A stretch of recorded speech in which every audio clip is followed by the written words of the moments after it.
Still Crazy After All These Beers is brought to you by our friends at Michelob, crafting a better beer. And Porta Pong, the world's #1 best-selling inflatable beer pong table at portapong.com. Hi, I'm Nikki. I'm Brandy. And I'm Jaleisha. And we're here with Miss Caribbean Tan in New York. Make sure to check us out at MissCaribbeanTan.com. And you're watching Still Crazy After All These Beers. See ya. Still crazy after all these beers at the New York Bar Show. Spencer Niebuhr from, I gotta tell you, one of my favorite breweries in the world, Southampton. That's awesome, Gad. Thank you. Man. Yeah. Tell us where you're located, first of all. Well, right out in Southampton, Long Island, east end of Long Island. You know, from New York City, we're talking about a full-on hour and a half, depending on Long Island Expressway traffic. Could be about 3 hours, but it gets brutal. It can, exactly. But, what do you do with the company? Well, I have that unique dual role.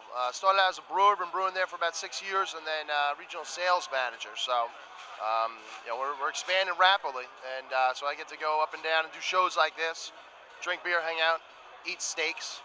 Anything wrong with that? That ain't a bad life. Now, let me tell you, you work with Phil Markowski, right? Phil do. is obviously one of the top brewers in the country, in the world. Yeah, Phil's amazing.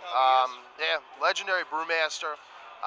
You know, what's really cool about Southampton is that there's so many unique styles that we make, you know, both commercially and then just these one-offs at the pub, that, you know, in a relatively short amount of time, 6 years, I've learned so many styles of beer. I mean, it's phenomenal. Now, you yourself, did you start as a home brewer? I did. My college roommate's father was actually a home brewer up in upstate New York, and so he started me on this craze. God, I don't know, now 15 years ago, and I really enjoy it. You know, it's a lot of fun. So, in terms of, like, let's say creating new flavors, how is that done in the brewery? Can you play an active role in that? Do you go to Phil? I mean, how is brewing done? Yeah, well, Phil's got, I mean, they're all Phil's recipes, which is great. And we're talking about, I don't know, 70 different styles that we've made over time. Yeah. So, but no, I mean, brewing, you always get to just, you know, tweak things, you know, here and there. But Phil is, he's a stickler, and he knows exactly what he wants out of each brew. But at the same token, I mean, he likes to experiment, and so it's that kind of experimentation that's actually got us all to learn a lot more about brewing. Now, the interesting thing here at the New York Bar Show is that among some of the handouts that you're offering to people, you're dealing with beer and food pairings, and we're seeing that a lot now, and that's a cool thing. It is. It's awesome. I mean, for you guys to do that here is phenomenal. But what we have is lots of different pairings, working well nowadays. For us, like today, you know, we chose some more earthy dishes to go with the alt beer, and then the IPA, you know, a little more spicy, and then the double white, our flagship, we chose. Holding up here. I know, I see that. Yeah. So we chose to do some kind of fish with that, which is pretty cool.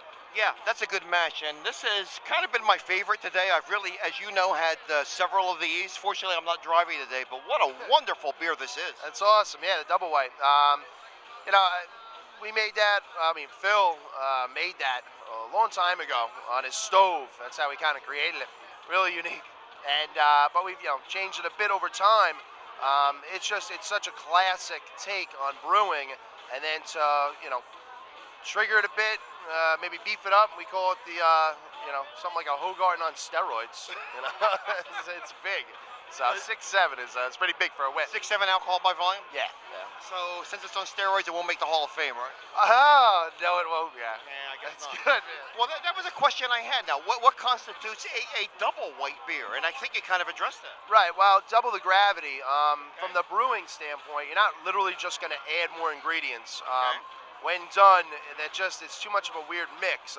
So it's double the gravity essentially, but you gotta play around with the spices. That's the biggest thing. So orange, lemon. If you were to just double that up, you'd get, you know, it'd be overpowering. So, you know, you really gotta be careful on how you do something like this. Now, Spence, how about in terms of serving temperature? I know we've addressed this on shows in the past. Sure.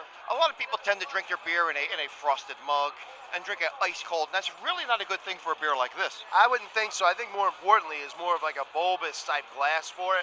I think that's more important than the temperature. But Yeah, I mean, it's not going to be ice cold. I don't think you're going to get the aromatics that you're looking for, that you want out of it. Certainly the orange, lemon, I mean, the aroma that you get out of a wit, you want that to come out of a big, kind of more bulbous glass. And as I told you prior to our filming today, I have a bottle of Phil's Saison, which goes back a little while, which I've been cellaring. Right. And guys and gals, let me tell you, you can take certain styles of beers, and believe me, I wouldn't recommend every one. Most beers should be consumed as fresh as possible. Yeah. But there are styles that can be laid down or cellared as you would in the wine industry. Sure, absolutely. Certainly our Saison, we made a deluxe version. That's the one that you're going to see more. It's more prevalent now, but that one you can certainly lay down for 2-3 years, no problem. And then we make a Belgian quadruple, or Abbott 12, and you can lay that thing down for a good 4 or 5 years, no problem. Big Belgian quad. I mean, per style, you can definitely do that. Isn't that something? Well, I tell you, again, Southampton, really love the beer. I've got a book coming out, hopefully next year. And one of the Southampton beers, in fact, the Saison, is going to be mentioned. Come on, guy. We're better than that. I'll tell you what, Spence. If you want to send some to me, I think I can be bought. I mean, I try to keep my price very, very low, but nice. no. But seriously, Southampton makes remarkable beers. You guys need to be applauded for what you're doing. In terms of availability, where can we find them at this point? We're going up and down the East Coast right now. So Miami to Maine, and then as far out as Colorado in certain markets. One last question. Phil's done a lot of work with other brewers as well. Yeah, absolutely. He does a lot of consulting stuff. You would almost imagine, he wouldn't want me saying it, but almost for free, because he is a knowledgeable brewer, and a lot of brewers definitely look to Phil to, just ask kind of just basic questions. The great thing about the brewing community is that it's such a cohesive unit, that people want to talk to each other. They want to ask questions, and they're not afraid to, and that's the best thing about the brewing community. I like the way you expressed that. There is a collegiality that you find in the brewing industry, where people like to work with one another, and it's just promotion of good beer. I think so. Yeah, and that's the most important part of it. The craft beer world hasn't seen its total potential yet at all. We're really just scratching the surface, trying to get so many people on board to drink your local craft beer. It's a very important message that we're always pushing. Well, you know what? I got to tell you, thanks for being with us here today at New York Bar Show. And there's one problem I have with this beer. You know what it is? Yeah, it's not open. That's it. It's still capped, and that's not a good thing. So we're gonna pop this bad boy open and have another taste of it. Awesome, guy. It's great. Hey, man, thanks for joining us. We will see you next week on Still Crazy after all these beers.